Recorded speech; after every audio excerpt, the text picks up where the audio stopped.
الله نحمده ونستعينه ونستغفره ونعوذ بالله من شرور أنفسنا ومن سيئات أعمالنا من يهده الله فلا مضل له ومن يضلله فلا هادي له وأشهد أن لا إله إلا الله وحده لا شريك له وأشهد أن محمدا عبده ورسوله أما بعد فإن خير الحديث كتاب الله وخير الهدي هدي محمد صلى الله تعالى عليه وسلم وشر الأمور محدثاتها وكل محدثة بدعة وكل بدعة ضلالة وكل ضلالة في النار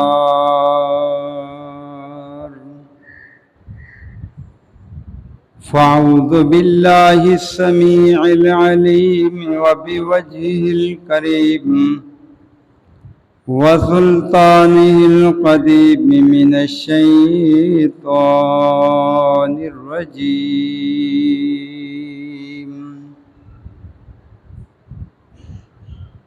يريد الله بكم اليسر ولا يريد بكم العسر ولتكملوا العدة ولتكبروا الله على ما هداكم ولعلكم تشكرون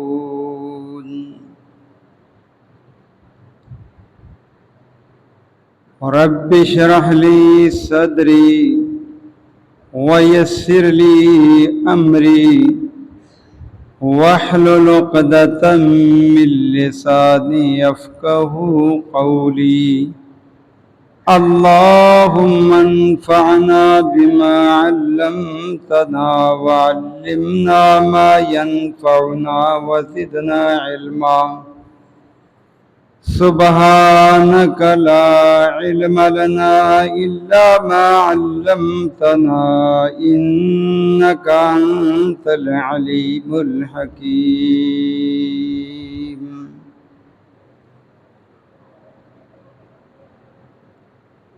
تمام تعریفات تمام قولی اور فعلی اور مالی عبادات تمام حمد اور تعریفی کلمات اللہ رب العالمین اللہ احسن الخالقین اللہ خیر الرازقین اللہ ارحم الراحمین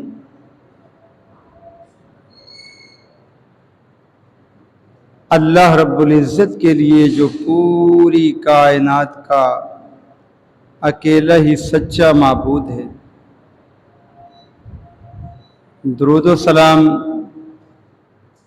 سید المرسلین شفیع المذنبین سید الاولین والآخرین امام الانبیاء والمتقین رحمت للعالمین کے لیے جو پوری کائنات کے لیے اللہ تعالیٰ نے نبی بنا کر جنہیں بھیجا۔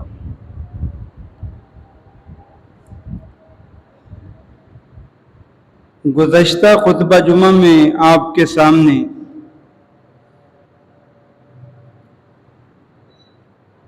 اللہ کے محبوب پیغمبر صلی اللہ علیہ وسلم کے رحمت للعالمین ہونے کے حوالے سے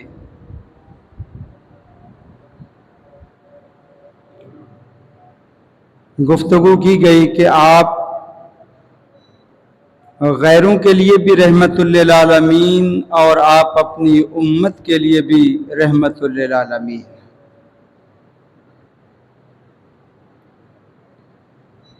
حضرت آدم علیہ السلام سے لے کر عیسیٰ علیہ السلام تک تمام نبیوں کے واقعات آپ اگر پڑھیں گے قرآن میں یا احادیث میں یا تاریخ کی کتابوں میں،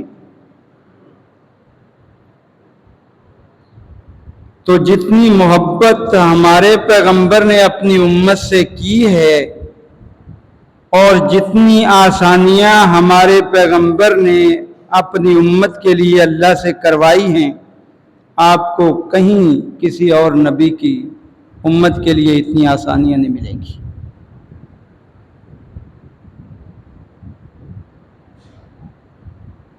جب اللہ نے اپنے محبوب پیغمبر سے محبت کی تو اللہ نے اس محبت کا حق بھی ادا کیا، کیونکہ محبوب کے لیے ہر آسانی دنیا کا اصول ہے۔ اور میں آپ کے سامنے اللہ کے نبی کی محبت والی اور پیار والی مثالیں اس لیے پیش کرتا ہوں کہ آپ کے دل میں بھی اللہ کے نبی کی محبت پیدا ہو،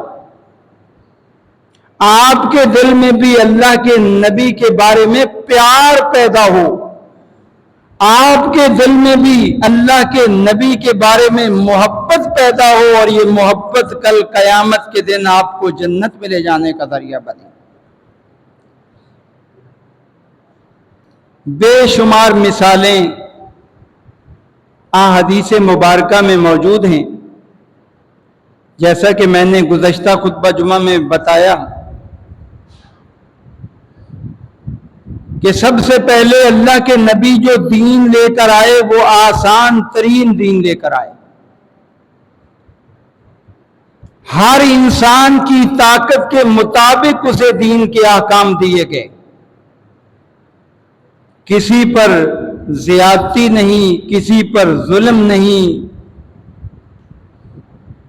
اور ہر انسان کا خیال رکھا گیا، جو مشقت جو پریشانی اس کو دور کرنے کی کوشش کی گئی۔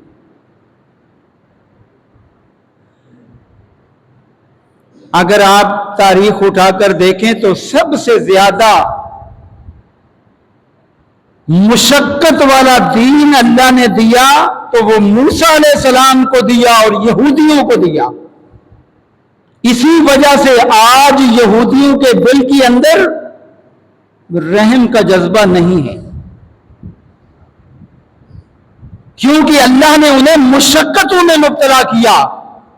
کبھی فرعون کی غلامی کے اندر رکھا کہ ان کے بچے مارو، بچے قتل ہوئے ان کے ہاتھوں، فرعون کے ہاتھوں، اور ان کا دل سخت ہوتا چلا گیا۔ اور پھر جب اللہ تعالیٰ نے فرعون کی ظلم و ستم سے انہیں نجات دی، آپ قرآن کریم اٹھا کر دیکھیے، ادھر یہ نجات پا کر اور دریا کے اندر 12 راستے اپنی آنکھوں سے دیکھ کر، خشک راستے اور پانی جو ہے شیشے کی طرح دیکھ کر، یہ جب باہر نکلے فوراً رب سے بغاوت کی، انہوں نے فوراً رب سے بغاوت کی، کیونکہ ان کے دل کے اندر نرمی نہیں تھی۔ اور بغاوت کیا کی؟ وہاں دیکھا کچھ کو لوگ جو ہے نا وہ اللہ کو چھوڑ کر اوروں کو معبود بنائے ہوئے ہیں، تو کہنے لگے یا موسیٰ اجعل لنا آلہہ، ہمارے لیے بھی اس طرح کا کوئی معبود بنا لو جیسا ان کا معبود ہے۔ نعوذ باللہ من ذالک، نعوذ باللہ من ذالک۔ اسی لیے اللہ نے ان یہودیوں کو پر ظلم و ستم فرعون سے بھی کروایا، اور بعد میں ہٹلر جو دنیا کے اندر آیا اس سے بھی ان پر ظلم کروایا۔ آج یہ ظلم کا بدلہ مسلمانوں سے لے رہے، اور ہمارے نبی رحمت للعالمین تھے۔ عیسیٰ علیہ السلام نرم مزاج تھے. اللہ نے قرآن کریم میں عیسیٰ علیہ السلام کے بارے فرمایا لَتَجِدَنَّ أَقْرَبَهُمْ مَوَدَّةً، اے میرے پیغمبر آپ مومنوں سے محبت کرنے والوں کو پائیں گے تو نصارہ کو پائیں گے. کیوں؟ اس لیے کہ ان کے نبی بھی نرم مزاج، ان کی امت بھی نرم مزاج، اور سب سے زیادہ نرم مزاج امت مسلمان. کیوں؟ اس لیے کہ نبی بھی رحمت للعالمین تھا، امت کے دل کے اندر بھی رحم. اللہ کے پیغمبر نے ہر معاملے کے اندر امت کے لیے آسانیاں پیدا کروائیں. نماز کے معاملے میں نے آپ کو بتایا، دین کے معاملے میں بتایا، روزے کے معاملے میں دیکھو تو اس میں بھی آسانی نظر آتی ہے. سورہ البقرہ کے اندر ایک رکوع روزوں کے بارے میں ہے. جب اللہ نے شروع میں روزے فرض کیے تو اسی طرح فرض کیے جیسے پہلے لوگوں پر تھے کہ عشاء کی نماز کے بعد جب تک جاگ رہے ہیں کھا پی سکتے ہیں، بعد میں روزہ، رات کا بھی روزہ، دن کا بھی روزہ، مغرب میں جا کے افطار. کتنا لمبا. صحیح بخاری کتاب الصیام کے اندر آتا ہے اللہ کے محبوب پیغمبر کی امت کمزور قیس بن سرمان انصاری رضی اللہ تعالیٰ عنہ نے اسی طرح روزہ رکھا جس طرح روزے عام معمول تھا. رات عشاء کے ٹائم روزہ رکھ لیا. اب رات گزر گئی، دن پورا گزرا، شام کا ٹائم آیا. آنے کے بعد بیوی سے پوچھتے ہیں گھر میں کچھ کھانے پینے کی چیز موجود ہے تو مجھے دو، میں روزہ افطار کر لوں. بیوی کہتی ہے گھر میں تو کچھ بھی نہیں، غربت ہے. آپ ایسا کرو، آپ ذرا رکو، میں ابھی لے کر آتی ہوں. کہیں پڑوسوں کے گھر میں گئی اور جب واپسی کچھ لے کر آئی تو یہ صحابی سو چکے تھے. بڑے افسوس کا اظہار کیا، کہنے لگی اب یہ بیچارے سو گئے، رات کا بھی روزہ، دن کا بھی روزہ، اب اگلا روزہ شروع ہو گیا. بغیر کھائے پیے یہ دوسرا روزہ شروع ہو گیا. رات گزر گئی، دن کا ٹائم آیا. صحابی کھیتی باڑی کرنے والا اپنی کھیتی باڑی کرنے کے لیے سخت دھوپ کے اندر کام کاج میں مصروف ہو گئے. جب دوپہر کا وقت ہوا تو غشی علی، بے ہوش ہو گئے، بے ہوش ہو گئے. اب جب بے ہوش ہوئے اللہ کے پیغمبر کو یہ بات بتائی گئی آپ کا صحابی بے ہوش ہو گیا ہے، اور یہ روزے کی اس کی کیفیت تھی. اللہ کے محبوب پیغمبر یقیناً دل ہی دل میں اللہ کی طرف متوجہ ہوئے ہوں گے، کیونکہ آپ نے امت کے لیے رحمت للعالمین بننا تھا، آسانی پیدا کروانی تھی. اللہ سے رجوع کر لیا، اللہ میری امت بڑی کمزور ہے، اتنا لمبا روزہ نہیں رکھ سکتے کہ 24 گھنٹے کا روزہ بہت مشکل ہے. اللہ تعالیٰ نے فوراً جبرائیل امین کو بھیجا، جائیے قرآن لے کر جائیے، میرے نبی کو میں نے اپنی امت کے لیے رحمت للعالمین ثابت کرنا ہے، آسانی پیدا کرنے والا بنانا ہے. میں نے روزوں کا قانون جو آج تک پہلی امتوں میں رائج تھا اس کو تبدیل کر دیا. فرمایا کلوا واشربوا حتی یتبین لکم الخیط الابیض من الخیط الاسود من الفجر. اب تم جو ہے نا رات کے وقت کھا پی سکتے ہو، سحری کے ٹائم کھاؤ پیو، بلکہ کھاؤ، برکت ہوگی اس میں، جسمانی طور پر بھی برکت ہوگی، اللہ کی برکات نازل ہوں گی. اور سحری کے ٹائم روزے کا حکم نازل ہو گیا. کتنی آسانی فرما دی اللہ تعالیٰ نے کہ اب جو ہے سحری کے ٹائم ہم سحری کرتے ہیں اور شام کو روزہ افطار کر دیتے ہیں۔ یہ رحمت للعالمین، آسانی پیدا کرنے والے، اور جن لوگوں نے اس میں مبالغہ آرائی کی کوشش کی ان کو بھی روک دیا کہ دیکھو جو میں نبی بن کے آیا، رحمت للعالمین بن کے آیا، اب تم عبادات میں اپنے اوپر سختی نہ کرنا۔ ایک صحابی سے عبداللہ بن عمر رضی اللہ عنہ، بخاری میں بھی حدیث موجود، مسلم میں بھی، انہوں نے روزوں کی فضیلت سن لی تو روزانہ روزہ رکھنا شروع کر دیا، رات کا قیام اللیل سن لیا، روزانہ رات کی عبادت شروع کر دی۔ اللہ کے نبی کے پاس ان کے ابو جان آئے، آ کر کہنے لگے اللہ کے پیغمبر آپ کا یہ صحابی بہت زیادہ عبادت کر رہا ہے، ہر روز روزہ رکھتا ہے نفلی، اور ہر رات قیام کرتا ہے، میں نے اس کی شادی کر دی، بیوی کے پاس بھی نہیں جاتا کیونکہ دن کو روزہ ہے، رات کو عبادت ہے۔ اللہ کے نبی نے بلا لیا، اے عبداللہ ادھر آؤ۔ آ گئے جی اللہ کے نبی، میں نے تمہارے بارے یہ سنا ہے آپ روزے بہت رکھتے ہو، راتوں کا قیام بھی بہت کر رہے ہو، کیا حقیقت ہے؟ کہا جی ہاں اللہ کے نبی، آپ ہی نے تو بتایا روزے رکھنے کا ثواب، آپ ہی نے تو بتایا قیام اللیل کا ثواب۔ اللہ کے محبوب پیغمبر نے فرمایا نہیں نہیں اے عبداللہ، نہیں، میں رحمت للعالمین بن کے آیا، اگر اس طرح کے روزے رکھو گے تو یہ مشقت میں پڑ جاؤ گے، ایسا نہ کرو۔ کیا کرنا ہے؟ میں تمہیں آسان حل بتاتا ہوں، کہا ہر مہینے 3 روزے رکھ لیا کر، سم فی کل شہر 3 ایام، صرف مہینے میں 3 دن روزے رکھ، اللہ تجھے پورے مہینے کے روزوں کا ثواب دے گا۔ سبحان اللہ، قربان جاؤں اس نبی پر کہ کہا پورے مہینے کے روزے اور کہا 3 روزے، 3 کا اور مہینے کا کوئی تقابل ہے؟ نہیں ہے۔ فرمایا 3 روزے رکھ، اللہ تجھے پورے مہینے کا ثواب دے گا، 1 روزے کا ثواب 10 روزوں کے برابر ہوگا، اور 10 کو تقسیم کر دو 3 سے، 30 روزے ہو گئے۔